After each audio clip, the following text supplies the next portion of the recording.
I'm gonna put her to work for sure. She needs to hurry up and get pregnant. Hurry up, Caroline. Do you think that Kenya Moore gets a bad rap? Because there is all this stuff out there about Kenya. I think Gertie from Miami said that her worst BravoCon experience was running, and I'm paraphrasing, was running into Kenya. She was disappointed. Do you think Miss Kenya Moore gets a bad rap? I think she does. Obviously, not to take away from what Gertie's experience was, because obviously that's valid and I wasn't there.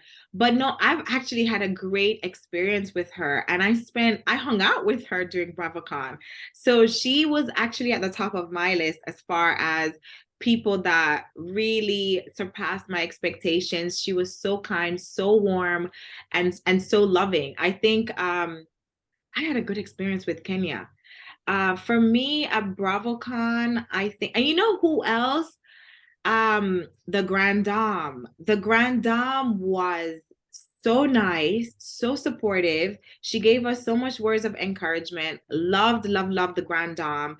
I think the person that I would say was the coldest would probably be Kyle, but I don't think it was done in a malicious way. I think there was a lot happening at BravoCon for her, with Kathy being there. I think their season was still on air. She was still nice and polite, and we chit-chatted, but I felt like she was more shy, I would say. She wasn't rude, but she was more shy and more reserved than I expected.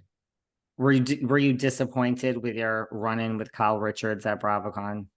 I wasn't disappointed. I wouldn't say disappointed, but she's really outspoken and really, seemed super confident on the show. And I felt like when I met her, she was more reserved. But like I said, there was a lot happening, her fight with Kathy and a lot going on. So I think she was a lot more reserved than I thought she would be. Yeah. And that really was right in Dorit the was nice. heart. Dorit Dorit. was nice and friendly. Dorit was one of my favorites. Dorit, I would say, was in my top three. So I would say Grand Dame, Kenya, and Dorit were my three favorite people that I met at BravoCon.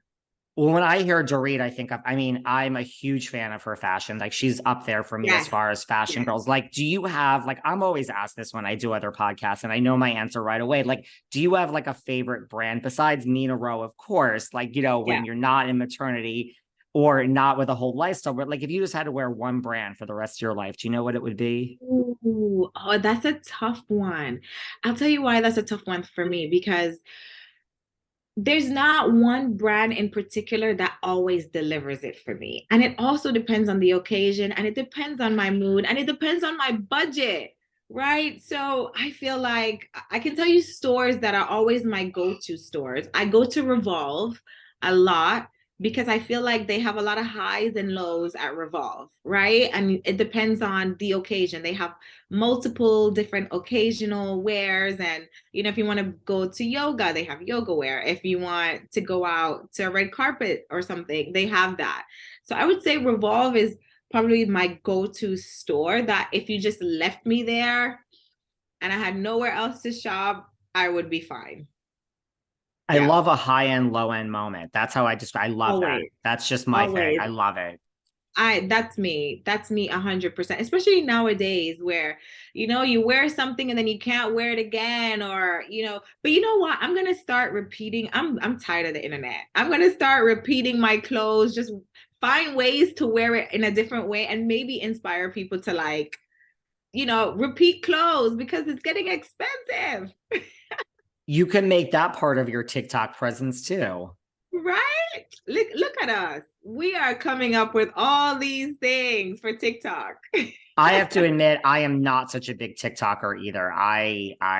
And then yesterday, just recently, this whole thing with Threads, I don't even want to know what Threads is. It's Oh my God. Please join Threads. I'm on really, Threads. I actually like it. And I'm not a Twitter person. Like, I joined Twitter because of the show. I think they told us that we needed to be on Twitter or something. And when the show ended, I kind of went away with it. And then with Elon Musk and all these rules and taking away the blue check, and you have to pay for this. I'm not paying for anything on social media, unless it's a cute outfit. Otherwise, no. So yeah, so I've been off Twitter. So this is actually really nice. And I'm always late to the party.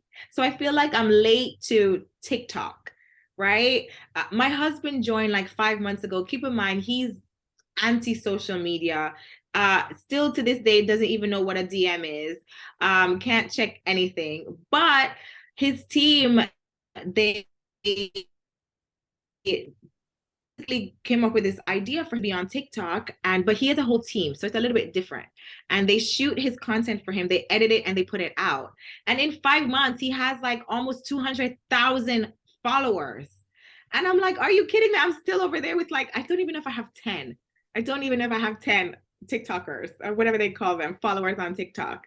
So I'm gonna get into it just so I can one up him.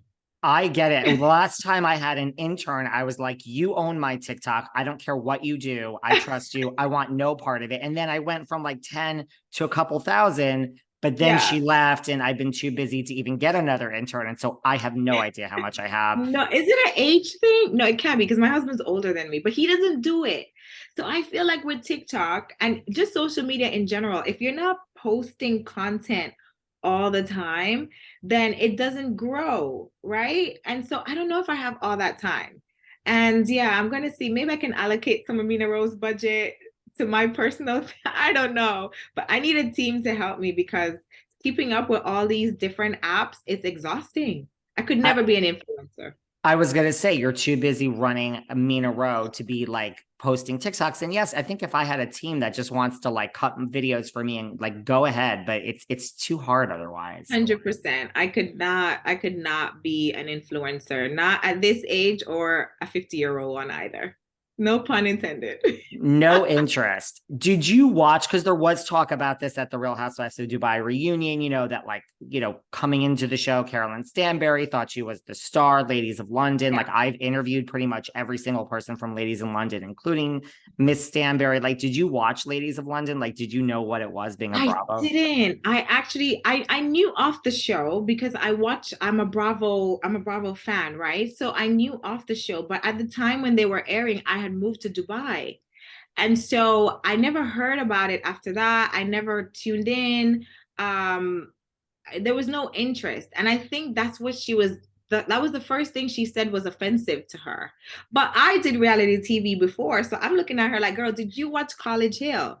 Because College Hill back in the day was the show. And she was like, no. So then we kind of called it like, okay, girl, so you can't be mad at me for not watching Ladies of London or saying that I never watched it because I genuinely didn't. And it wasn't shade.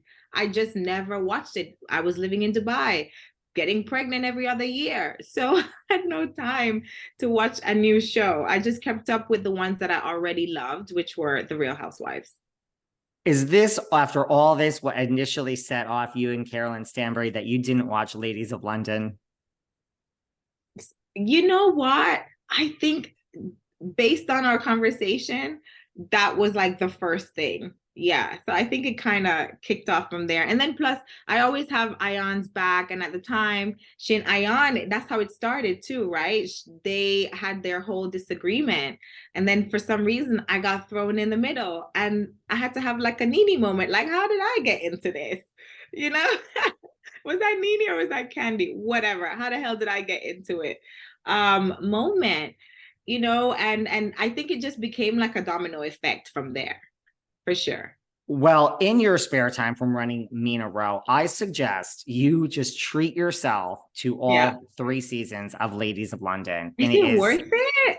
let me tell you, they might as well have just called it the Real Housewives of London because it is, Really? yes, it is no Okay. different than Housewives. It came away that Caroline was the queen bee of the show. I mean, it Okay. kind of, Okay. it's the same thing that came up on the Dubai reunion. I've asked her when she was Right. here, like, she says, I'm not, I don't, this is all hype. Like, it's an ensemble.